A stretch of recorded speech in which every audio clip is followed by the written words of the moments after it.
Welcome to special analysis. నేను రమా మండవ. ఈ రోజు అనాలిసిస్లో భాగంగా మనం తీసుకోబోతున్న టాపిక్ ఏంటంటే, గన్నవరంలో జగన్మోహన్ రెడ్డి ఒక సరికొత్త ప్రయోగానికి తెరదీయబోతున్నారా అంటే అవుననే చెప్పుకోవాలి. ఎస్పెషల్లీ ఈరోజు గన్నవరం కాన్స్టిట్యున్సీ వేదికగా జగన్మోహన్ రెడ్డి నిజంగానే ఒక ఎక్స్పెరిమెంట్ చేయబోతున్నారనే చర్చ జరుగుతోంది.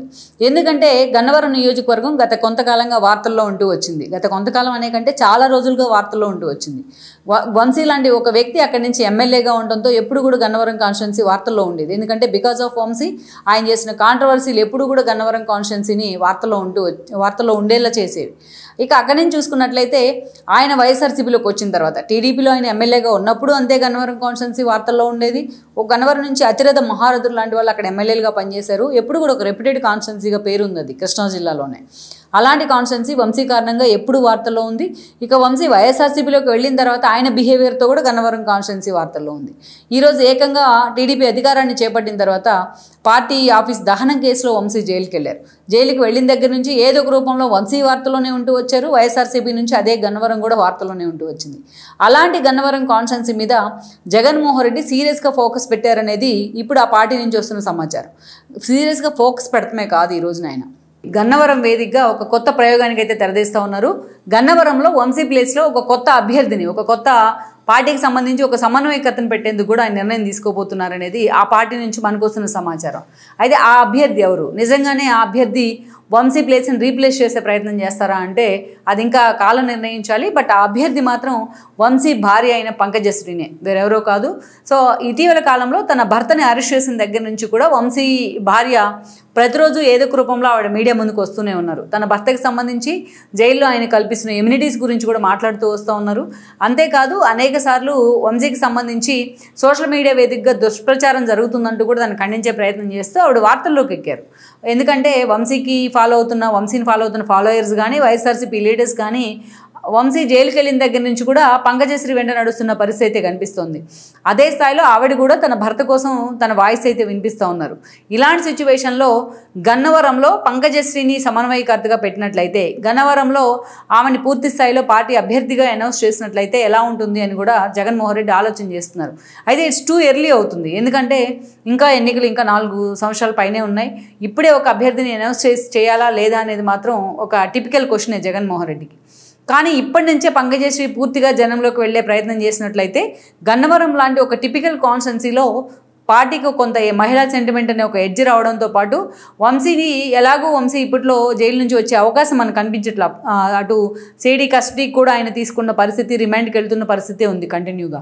ఇలాంటి సిచ్యువేషన్లో ఇక ఆయన బయటకు వచ్చిన తర్వాత కూడా అదే స్థాయిలో ఆయన మీద నెగిటివిటీ ఉండే అవకాశం అయితే ఉంటుంది అన్ని వైపుల నుంచి. అందుకే దాన్ని రీప్లేస్ చేసేందుకు, ఆ నెగిటివిటీని, ఆ ఇంపాక్ట్ని తగ్గించేందుకు పంకజశ్రీని ముందు పెట్టి రాజకీయం చేయాలి గన్నవరంలో అని కూడా జగన్మోహన్ రెడ్డి అయితే ఆలోచన చేస్తూ ఉన్నారు. అయితే ఈ పరిణామాలన్నీ కూడా ఎటు తిరిగి ఎటు వెళ్ళబోతున్నాయి అనేది అయితే ఒక కీలక అంశంగా మారింది అక్కడ. మనకు తెలుసు వంశీ లాంటి ఒక వ్యక్తి ఒక సామాన్య కార్యకర్తగా కంటే పరిటాల రవి అనుచరుడుగా పార్టీలోకి ఎంట్రీ ఇచ్చాడు ఆయన.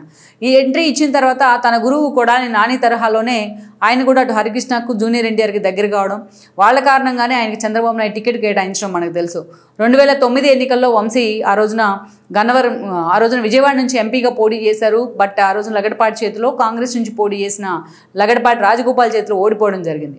దెన్ వేరేజ్ అక్కడి నుంచి చూసుకున్నట్లయితే 2014 ఎన్నికలు వచ్చేటప్పటికే కేసీఆర్, నాని లాంటి వాళ్ళు ప్రజారాజ్యంలో జరిగిన ఒక బెటర్ ఎక్స్పీరియన్స్ కారణంగా ఆయన టీడీపీలోకి వచ్చారు. చంద్రబాబు నాయుడు పాదయాత్రలో కూడా కీలకమయ్యారు ఆయన. అందుకే కేసీఆర్, నానికి టికెట్ ఇవ్వాల్సిన పరిస్థితులు ఆ రోజు చంద్రబాబు నాయుడుకి ఎదురయ్యాయి. ఈ క్రమంలోనే వంశీని కన్విన్స్ చేసి మరీ కూడా ఆ రోజున గన్నవరానికి పంపించారు. బట్ గన్నవరం నుంచి అప్పటికే దాసరి బాలవర్ధనరావు రిప్రజెంట్ చేస్తూ ఉన్నారు.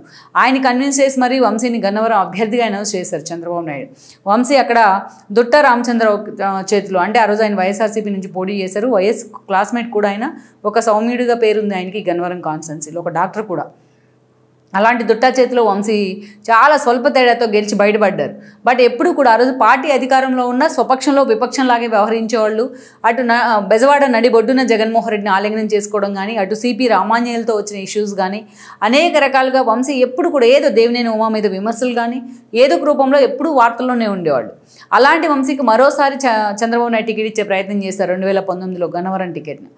అట్లా గెలిచారో లేదో పార్టీ ఇలా ఓడిపోయింది. దెన్ వెంటనే కొడాలి నానితో పాటు వెళ్ళి వెళ్ళి ఆయన వైఎస్ఆర్సీపీ జెండా కప్పుకునే ప్రయత్నం చేశారు. ఆ రోజు కూడా వైఎస్ఆర్సీపీ నుంచి వంశీని ఓడగొట్టేందుకు యార్లగడ్డ వెంకట్రావుని తీసుకొచ్చారు జగన్మోహన్ రెడ్డి, ఒక ఎన్ఆర్ఐ, ఒక యువకుడైన యార్లగడ్డ వెంకట్రావును. బట్ యార్లగడ్డ కూడా చాలా almost neck to neck fight ఇచ్చారు. స్వల్ప తేడాతో వంశీ ఆయన మీద గెలిచిన వెంటనే వైఎస్ఆర్సీపీలోకి వెళ్తే వంశీ రాకనాడు యార్లగడ్డ, ఇటు దుట్ట అందరూ వ్యతిరేకిస్తూ వచ్చారు. వంశీ చేసిన కామెంట్స్ ఏవైతే ఉన్నాయో, అటు లోకేష్ పుట్టుకను అవమానిస్తూ, ఇటు భువనేశ్వర్ను అవమానిస్తూ ఆయన చేసిన కామెంట్స్ కూడా ఆ రోజు ఆయన వెంట నడిచిన టీడీపీ కార్యకర్తలు కూడా ఆయన అసహించుకునే పరిస్థితి. ఇక ఆయన ఆగడాలు ఎక్కడి వరకు వెళ్ళాయంటే ఆల్మోస్ట్ తనకు రాజకీయ భిక్ష పెట్టిన పార్టీ ఆఫీస్నే గన్నవరంలో తగలబెట్టించిన పరిస్థితి ఉంది.